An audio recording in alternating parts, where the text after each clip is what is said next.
হাত চাপৰি বজাবৰ কাৰণে আমি জনাইছো সকলোকে।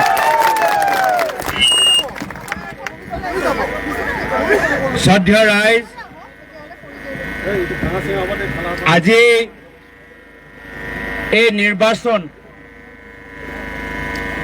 এটা গুৰুত্বপূৰ্ণ নিৰ্বাচন। এই নিৰ্বাচন কোনো ব্যক্তি কেন্দ্ৰিক নিৰ্বাচন নহয়। এই নিৰ্বাচন কোনো প্ৰাৰ্থী কেন্দ্ৰিক নিৰ্বাচন নহয়। এই নিৰ্বাচন হৈছে বিহালী সমষ্টি ৰাইজৰ স্বাভিমান, আবেগ আৰু তেওঁলোকৰ আদৰ্শগত এটা নিৰ্বাচন। এই নিৰ্বাচনৰ জৰিয়তে বিজেপি দলৰ অহংকাৰ আৰু আতংকৰ পৰা বিহালী অঞ্চলৰ ৰাইজক পৰিত্ৰাণ দিয়াৰ বাবে এই নিৰ্বাচন।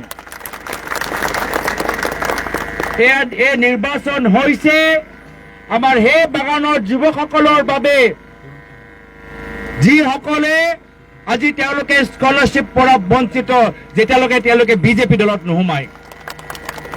এই নিৰ্বাচন হৈছে সেই বাগান অঞ্চলৰ শ্ৰমিকৰ বাবে যে আজি বাগমাৰী বাগানত আজি আন্দোলন কৰিবলৈ বাধ্য আৰু তেওঁলোকে আজিও বোনাছ পোৱা নাই। এই নিৰ্বাচন হৈছে সেইসকলৰ বাবে যি বিজেপি দলৰ অন্যায় বিৰুদ্ধে মাত মাতে, কিন্তু তেওঁলোকে ন্যায় নাপায়, তেওঁলোকক বিজেপি জেললৈ পঠাই দিয়ে তেওঁলোকৰ অধিকাৰৰ বাবে। এই নিৰ্বাচন হৈছে সেই আমাৰ সমাজৰ মানুহবোৰ যি আজি তাৰিখতো ডিভোটৰ সমস্যাৰ লগত আজি যুঁজি আছে, তাৰ বাবে আমি এই নিৰ্বাচন পথাৰত নামিছো। এই নিৰ্বাচনত পথাৰত নামিছো যিসকলৰ ঘৰত এজন কোনোবা সদস্যৰ মৃত্যু হ'ল, যেতিয়া বিভিন্ন ঠাইত ইটা ভাটা যে বনোৱা গৈছে, সেই ইটা ভাটাত যে মানুহৰ মৃত্যু হৈছে, সেই পৰিয়ালসকলৰ ন্যায়ৰ বাবে আমি এই নিৰ্বাচন পথাৰত নামিছো। এই নিৰ্বাচন পথাৰত নামিছো সেই প্ৰত্যেকগৰাকী সমাজৰ প্ৰতিনিধি যি নিজৰ সমাজক প্ৰতিনিধিত্ব কৰিবলৈ বিচাৰে, বিহালী অঞ্চলৰ ৰাইজৰ সমস্যা দাঙিবলৈ বিচাৰে, কিন্তু বিজেপি দলৰ নেতাসকল এই বিহালী সমষ্টিৰ পৰা স্থানীয় যুৱকক উঠিবলৈ নিদিয়ে। আজি আমি দেখা পাইছো যে বিজেপিৰ মাজতো এটা বনপলি আছে, তেওঁলোকে নিজৰ মাজত ভাগ কৰি ৰাখি থৈছে, কিন্তু কোনোবা যদি স্থানীয় যুৱক উঠে, সেই স্থানীয় যুৱকক উঠিবলৈ স্থান নিদিয়ে। আমি তাৰ বাবে আজি এই কংগ্ৰেছ দলৰ ফালৰ পৰা আমি নিজৰ এজন প্ৰাৰ্থী জয়ন্ত বৰা আপোনালোকৰ মাজত আমি আগবঢ়াই দিছো। জয়ন্ত বৰা এজন সমাজ সেৱক, জয়ন্ত বৰা এজন স্থানীয় যুৱক। বিহালী সমষ্টি ৰাইজে এজন স্থানীয় বিধায়ক পাব লাগে নে নাপাব লাগে? সেইটো আপোনালোকৰ অধিকাৰ। যে বিহালী অঞ্চলৰ ৰাইজে নিজৰ বিধায়ক পাবলৈ গ'লে বিশ্বনাথ নহয়, বিহালী ভিতৰত পাব লাগে, সেয়া হৈছে আপোনালোকৰ অধিকাৰ। আৰু সেইকাৰণে আমি সকলোৱে একত্ৰিত হৈছো।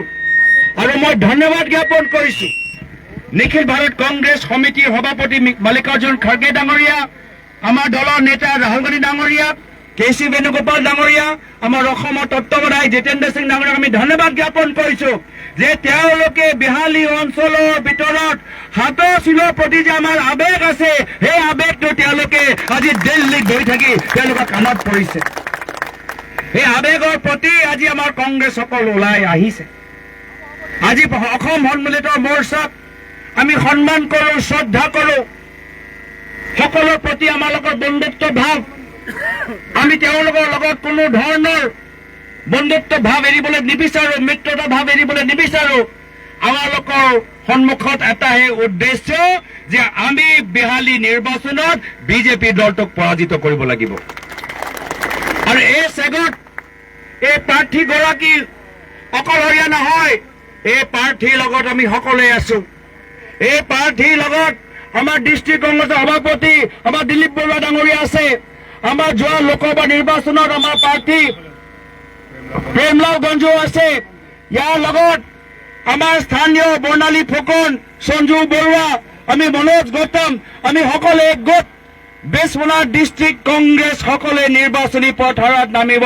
প্ৰত্যেক ব্লক, প্ৰত্যেক মণ্ডল আজি বিহালী সমষ্টিত নামি পৰিব। আৰু বিশ্বনাথ জিলা কংগ্ৰেছ নিজকে অকলশৰে ভাবিব নালাগে। অহা দিনত গোটেই প্ৰদেশ কংগ্ৰেছ আজি বিহালী সমষ্টিত নামি পৰিব।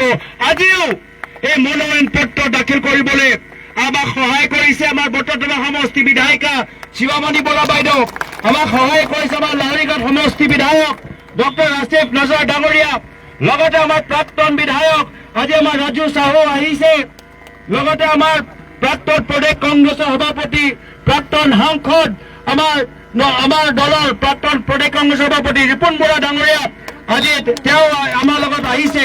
প্ৰত্যেক জিলাৰ পৰা আহিছে। আজি শোণিতপুৰৰ পৰা দাদুল বৰকটকী আহিছে, শিৱসাগৰৰ পৰা অজয় গগৈ সুব্ৰমিত্ৰ গগৈ আহিছে, চৰাইদেউৰ পৰা উৎপল গগৈ আহিছে, তিনিচুকীয়াৰ পৰা জয়ন্ত কলিতা অমৃত গগৈ আজি আহিছে। আজি আমাৰ শোণিতপুৰৰ পৰা ৰঙাপাৰাৰ পৰা আমাৰ কাৰ্তিক কৰ্মী আৰু আমাৰ অভিজিত হাজৰিকা আমাৰ প্ৰাক্তন বিধায়কসকল আহিছে। সাগৰিকা বৰা NSY যুৱক কংগ্ৰেছ মহিলা কংগ্ৰেছ, মই সকলোকে মই নাম ল'বলৈ বিচৰা নাই, আৰু বাহিদা ৰেহমান চব আহিছে।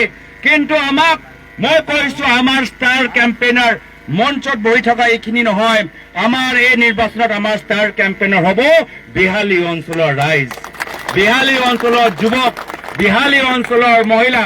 আৰু যদি আমাৰ এই বিহালী অঞ্চলৰ ৰাইজৰ শক্তি চাই বিজেপি দল ভয় খায়, প্ৰশাসনক যদি ব্যৱহাৰ কৰে, জীৱিকা গ্ৰুপৰ জৰিয়তে চৰকাৰী বিষয়াসকলক আজি তেওঁলোকে ৰাজনৈতিক কাম কৰাই, নিৰ্বাচনী কামত দলীয় কামত যদি চৰকাৰী বিষয়াসকলক ব্যৱহাৰ কৰা যায়, আমাৰ কংগ্ৰেছ দলক বিশেষকে নিৰ্দেশ দিছে যে প্ৰত্যেকগৰাকী চৰকাৰী বিষয়াসকলৰ নাম ল'বলৈ তেওঁলোকৰ ওপৰত আমি কেছ দিম, আমি তেওঁলোকৰ ওপৰত কেছ দিম। এইটো আমাৰ নিষেধ